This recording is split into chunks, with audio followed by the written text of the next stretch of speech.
नमस्कार, आप देख रहे हैं प्रतिपक्ष संवाद। मैं पीयूष चौहान एक बार फिर से रहा हूँ उत्तरकाशी से आपके साथ। ब्रह्मखाल एक जगह है और ये यहाँ का मार्केट है। यहाँ मेरे साथ कुछ लोग हैं, कुछ जन हैं जो यहाँ बुजुर्ग भी हैं, कुछ युवा भी हैं। यहाँ की स्थानीय मूलभूत सुविधाओं के बारे में बात करेंगे, यहाँ की राजनीति के बारे में बात करेंगे, यहाँ की पढ़ाई के बारे में बात करेंगे और रोजगार के बारे में बात करेंगे। किस प्रकार इस क्षेत्र में रोजगार कितना है, सरकार द्वारा कुछ मूलभूत सुविधाएं जो होती हैं मुहैया कराई जा रही हैं या नहीं, इस प्रकार की चर्चा हम करेंगे। बाबू जी, बहुत बहुत स्वागत है आपका। क्या कहें, यहाँ पर ऊपर टनल बन रहा है। टनल में जो काम कर रहे हैं लोग, सुना है वहाँ पर फंसे हुए हैं।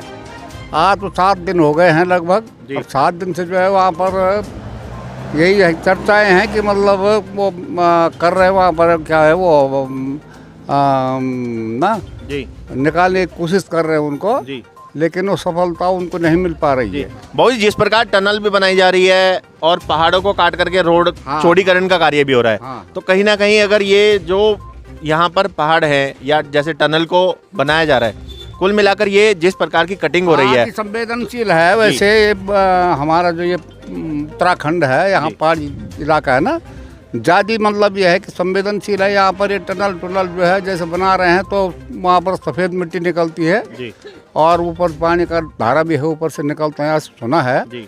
और आता भी नीचे, काफ़ी दूर से निकलता है और नीचे आता है वो। अब 40 मजदूर वहाँ फंसे हैं। देखो 40 जान है पिछले 6 दिन से लगातार, कुछ खाना पीना सही से नहीं है। आज तो बोल रहे हैं कि 41 हो गया जी, आज तक 40 थे, अभी 40 की संख्या थी। हाँ नहीं, अभी मैंने सुना न्यूज़ में कि एक और हो गया कहीं से, वो कहाँ से हो रहा है। तो इसका मतलब पहले काउंटिंग गलत थी। पहले 40 थे, वो आज बोल रहे हैं 41 है जी। इस प्रकार से। तो अभी पाइप वगैरह भी डाल रहे हैं, तो अभी 4 पाइप लगभग डले हैं। सुनिए, परसों मैं गया था वहाँ पर एक दिन, तो अंदर तो नहीं जाने दे रहे हैं और उस एरिया में नहीं जाने दे रहे हैं। तो वहाँ पर उस दिन तो मतलब मिट्टी जो है डाल रहे थे वो बाहर डंपर लगा करके, तो हमने देखा 20 मिनट में एक डंपर भर के आ रहा था। वो भी सफ़ेद मिट्टी थी, बारीक आटे की तरह, और उसको डंपिंग कर रहे थे वो इधर। और तो यही काम उस दिन चल रहा था। उस दिन ये नहीं था जो बोरिंग मशीन चल रही है, सुना है। वो तो अभी मशीनें मंगाई हैं, पहले हरिद्वार से भी, दिल्ली से, अभी एक इंदौर से भी मंगाई। हाँ, ये था। और फिर ये भी सुना है हमने कल की न्यूज़ में कि वो क्या नाम है, इंडियन टेक्नोलॉजी जो है ये बोरिंग वाली, ये जो क्या है ये ऑर्गन मशीन, टनल वाली ऑर्गन मशीन जो है, ये सारी जो है यहाँ पर पहुँच नहीं पा रही, पूरे अंदर तक नहीं जा रही हो। तो ये सुना कि मतलब नाइजीरिया और थाईलैंड से जो है संपर्क कर रहे हैं ये लोग। थाईलैंड से संपर्क किया है और उसी के जरिए आगे से काम बढ़ा रहे हैं। हाँ, वो यही है हमने। जी, बहुत बहुत धन्यवाद बाबू जी। जी, क्या नाम है? मेरा नाम भाग्यन दास है जी। जिस प्रकार टनल भी बनाई जा रही है और पहाड़ों को काटकर सड़क जो है चौड़ीकरण का कार्य भी हो रहा है, तो स्थानीय क्षेत्र में क्या भविष्य में लगता है कि कुछ आपदा इस प्रकार की स्थानीय जो निवासी हैं उनको भी हो सकती है? बिल्कुल साहब, सबसे पहले तो समस्या तो ये है कि टनल भी बनने हैं, क्योंकि अब रोडों ने बनना है तो टनल, क्योंकि बर्फ़ पड़ती थी यहाँ पर, तो यहाँ पर देवभूमि भी है, तो देवताओं का प्रकोप भी है ही। तो वहाँ पर एक मंदिर बनाया बोला उन्होंने, छोटा वाला, तो उसको हटा के पर वहाँ पर अभी NH की बिल्डिंग बनवा रहे हैं। तो यहाँ पर एक विजय राणा जी की बारात आई थी, तो उसने उसमें 120 आदमी जो वो गुम हो गए थे, पूरी बारात और वो दुल्हन और वो सब सारा हो गया था ना। तो इन लोगों को भी वो चाहिए कि देव भूमि है, देव का स्थान है यहाँ पर, तो मंदिर भी बनना चाहिए था। वहाँ पर NH की बिल्डिंग बन रही, तो बड़ी दुखद की बात है, क्योंकि ये क्षेत्र वैसे भी भौकनाक जो है उसका पूरा क्षेत्र माना जाता है। उसी की वो माया है सारी। तो ये जो स्थिति हो रही है, तो कुल मिलाकर विकास कार्य तो होने चाहिए, लेकिन कम से कम वो सेफ्टी बाईपास ना हो। ये देवों का भूमि है, तो देव के हिसाब से तो कुछ और लोग मेरे साथ जुड़े हुए हैं। जी, क्या नाम है भैया? मैं राजेश चंद्र मोला। जी राजेश जी, तो जिस प्रकार ये घटना घटी है, क्या मानते हैं? ये बहुत अनहोनी घटना है जी, और भगवान न करे कभी ऐसी घटनाएं दोबारा कहीं हो। और हम भगवान भौकनाक से प्रार्थना करते हैं और सभी देवी देवताओं से प्रार्थना करते हैं कि हमारे इसके अंदर जो 40 जाने हैं या उससे ज़्यादा लोग हैं, ये तो कंफर्म नहीं है कि 40 हैं। मुझे लगता है कि 40 को तो लिस्ट है, लेकिन लोग कुछ ज़्यादा है, संख्या ज़्यादा भी हो सकती है, संख्या ज़्यादा हो सकती है उसके अंदर। और हम भगवान से प्रार्थना करें कि भगवान जल्दी से जल्दी इनको बाहर निकालें और सकुशल निकलें, सभी लोग जीवित बाहर आएँ, हमारी भगवान से यही प्रार्थना है। और कंपनी को भी हम ये चेताना मतलब कहना चाहेंगे कि अगर हमारी ये देवभूमि है, अगर देवी देवताओं का यहाँ पे पूरा मतलब मान सम्मान नहीं होता है, मान सम्मान नहीं हो रहा है, जबकि अगर मान सम्मान हो तो शायद देवी देवता हमारे मतलब पहाड़ों की ये रीति रिवाज है और होता भी है। राजेश जी क्या मानते हैं कि जिस प्रकार 6 दिन पूरे हो चुके हैं, 7वें दिन की भी संध्या आज हो गई है, तो कहीं ना कहीं शुरुआती दौर में कुछ देरी की गई या किन्हीं कारणों की वजह से ये जो पूरा प्रोसेस जिस युद्ध स्तर पर आज चल रहा है, क्या ये पहले दिन से चलना चाहिए था? बिल्कुल चलना चाहिए था। और आपको एक चीज़ और बता दूं, इसमें जो है कार्यदायी संस्था भी कहीं ना कहीं गुनाहगार है जी। जब इनको पता है कि ये हमारा लूज जून है तो उसके अंदर जो पहले के पाइप रखे हुए थे, मोटे मोटे पाइप थे, सीमेंट के पाइप, मैं देख के आया उनको, तो उनको क्यों हटाया गया है? तो मतलब कहीं ना कहीं जो है कंपनी की भी कमी है और कहीं ना कहीं हमारा शासन भी जो है सोया हुआ है, खाली यहाँ गाड़ियाँ दौड़ा रहे हैं। अभी तक मतलब इनके द्वारा भी कोई ठोस कार्रवाई नहीं हो रही है और सरकार भी हमारी जो है गहरी नींद में सोई हुई है, क्योंकि ये पूंजीपतियों से जो है सरकार दबती है और इनके कहने पे ही मतलब आजकल जो काम होते हैं वो बराबर पूंजीपतियों के कहने पे हो रहे हैं। जी, साफ तौर पर जी आम आदमी का जो है जीना मुश्किल है, बेरोजगारी बढ़ रही है, कहीं किसी को कुछ नहीं मिल रहा है।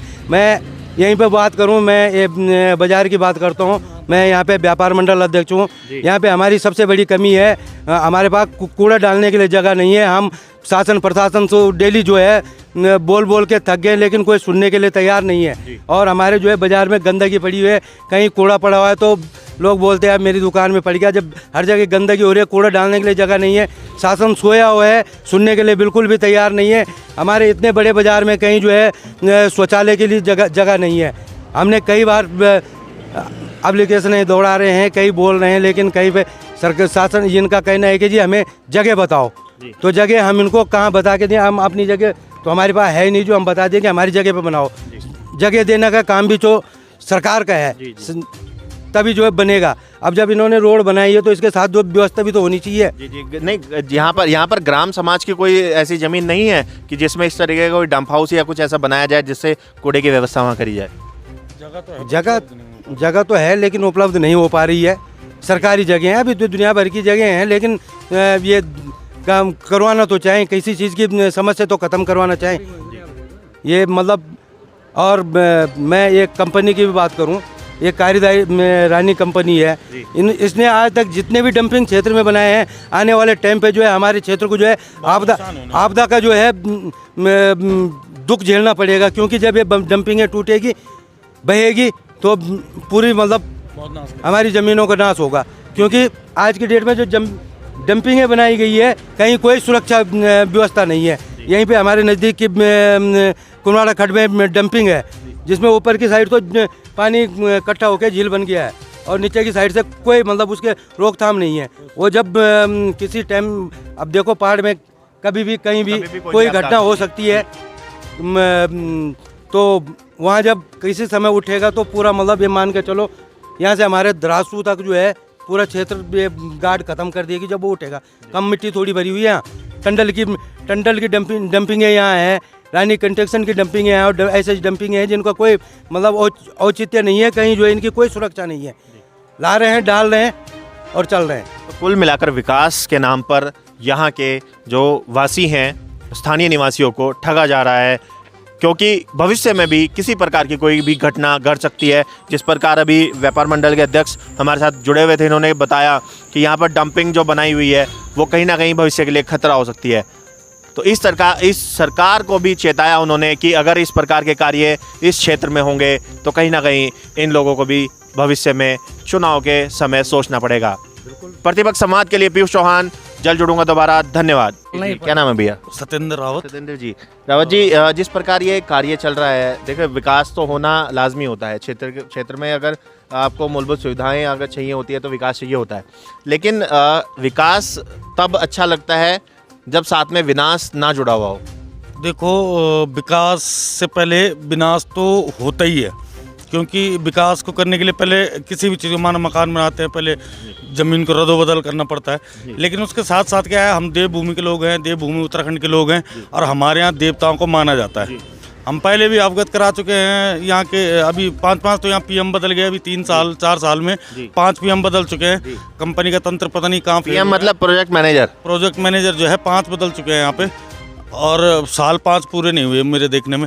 तो हमने सबसे इनसे कहा कि भैया सुरंग तो निकल जाएगी और निकल रही है, अच्छी बात है, लेकिन सबसे पहले वहाँ पे बाबा बौखनाग जो हैं उनके आराधना बहुत ज़रूरी है, जो कि अब मैं सुन रहा हूँ आराधना हो रही है। लेकिन वहाँ पे मंदिर दोनों मुख पे, उधर से भी और इधर से भी, दोनों तरफ से बाबा बौखनाग का मंदिर बनना चाहिए। और जहाँ पे ये बाबा बौखनाग की मंदिर की अगर भूमि पूजन भी ये करते हैं सही मन से और सही लगन से, तो मुझे लगता है कि कोई भी डिस्टर्बेंस, ये जो ड्रिलिंग हो रही है इसमें कोई डिस्टर्बेंस नहीं होना था। यहाँ के एक पूर्व प्रधान है महावीर रावत जी, उनसे मेरी बात हुई थी। उन्होंने बोला था कि अगर आज के समय में भी ये स्थिति है, अगर इस स्थिति में भी उनके नाम से, वो अपनी भाषा में बता रहे थे कि कुछ निकाला, अगर निकाल दें कुछ सामान वगैरह, कुछ इस तरीके का, तो क्या इस तरीके का भी कुछ होता है? बिल्कुल सही बात है। एक बार वो लोग कंपनी के लोग या NHIDCL जो भी निर्माण जो कंपनियां कर रही हैं, तो इनके लिए विशेष तौर से इनको जो है सबसे पहले बाबा बौखनाग का जो है उठाना कर देना चाहिए। और मुझे लगता है कि संभवतः यही मशीन जो अभी फेल हो रही है 24 मीटर पे जो फेल हो गई है, ये दोबारा पास हो जाएगी। और मैं सुन रहा हूँ कि वहाँ से महादेव की भी आवाज़ आ रही है, तो कहीं ना कहीं महादेव तो है ही हैं, और वो महादेव का ही एक रूप है बाबा बौखनाग। और जब तक इन्होंने उसके मंदिर निर्माण के लिए कोई योजना नहीं बनाई ठोस तरीके से मान करके कि हाँ भाई हम बाबा बौखनाग का वो जरूर करेंगे यहाँ पे, और सुरंग वो लोग सुरक्षित निकल जाएंगे। और भगवान से हमारी यही प्रार्थना है कि ये जो 40-41 लोग फंसे हुए हैं, इनको जल्द से जल्द रिहा कर दें। सुनने में आया था कि टनल के पास कोई मंदिर बनाया था, वहाँ पर श्रीफल रख करके पूजा भी की गई थी, लेकिन हाल फिलहाल अगर हमने आज वहाँ स्थिति देखी है तो इस प्रकार का ना तो कोई मंदिर दिखाई दिया और ना वहाँ पर श्रीफल की कोई वो उस तरीके का कोई। इन लोगों ने जो मंदिर बन रहा था उसको इन्होंने खत्म, मतलब जो बना रखा था छोटा सा जो भी बना रखा था उसको खत्म करके वहाँ कोई ऑफिस बनाने के लिए इन्होंने जगह खोद दी है, और उसके बाद ही ये काम हुआ। अगर ये उस मंदिर को नहीं हटाते तो ऐसा कुछ नहीं होने वाला था। ये जो है ये सारा खेल बाबा बौखनाग का खेल है, इसलिए जल्दी से जल्दी ये उस मंदिर के निर्माण की जरूर कवायद शुरू करें, और तुरंत बिल्कुल यही ड्रिल मशीन जो है पूरा 60 मीटर पास कर देगी। मंदिर पर कोई स्वामी जी रहते थे, उन्होंने कुछ चेतावनी वगैरह भी दी थी कि अगर आप उनकी पूजा नहीं करेंगे तो आपका कार्य इस तरीके से पूर्ण नहीं हो पाएगा, ऐसा कुछ भी था? बिल्कुल उनका सही कहना है। जब तक ये बाबा बौखनाग का मंदिर नहीं बनाते हैं इस साइड और उस साइड दोनों तरफ, तब तक जो है लोगों का निकलना बड़ा मुश्किल है। और हमारी संवेदनाएं उनके साथ हैं और हम चाहते हैं कि वो लोग जल्द से जल्द बाहर निकलें।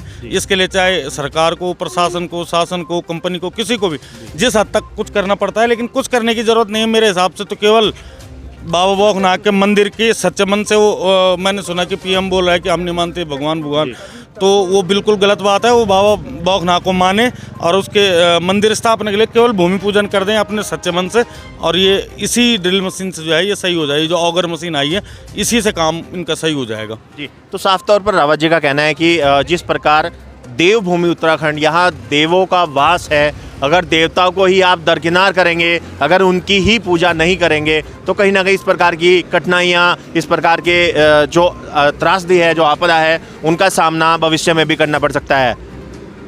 और इस प्रकार 40 मजदूरों की जो वहाँ जान है वो कहीं ना कहीं आफत में है। लगातार युद्ध स्तर पर कार्य भी जारी है। शासन, प्रशासन, SDRF, NDRF सभी टीमें वहाँ पर मौजूद हैं। मॉक ड्रिल भी आज की गई है, तो काफ़ी हद तक उन कार्य प्रगति पर भी है। लेकिन कहीं ना कहीं बात वही आती है कि मंदिर बनाया भी और उसको तोड़ा भी, तभी ये सब हुआ। तो यहाँ के स्थानीय लोगों का साफ तौर पर कहना है कि अगर नाग देवता की वहाँ पर पूजा अर्चना करी जाए, उनके नाम से कुछ उठाना, जो यहाँ की भाषा में बोला जाता है, कुछ सामान या कुछ किसी तरीके का कुछ निकाल कर कहीं पर किसी को दिया जाए या रखा जाए, तो भविष्य में हो सकता है शायद कि ये टनल का कार्य सकुशल संपन्न हो जाए और भविष्य में इस प्रकार की आपदाओं से सामना ना करना पड़े।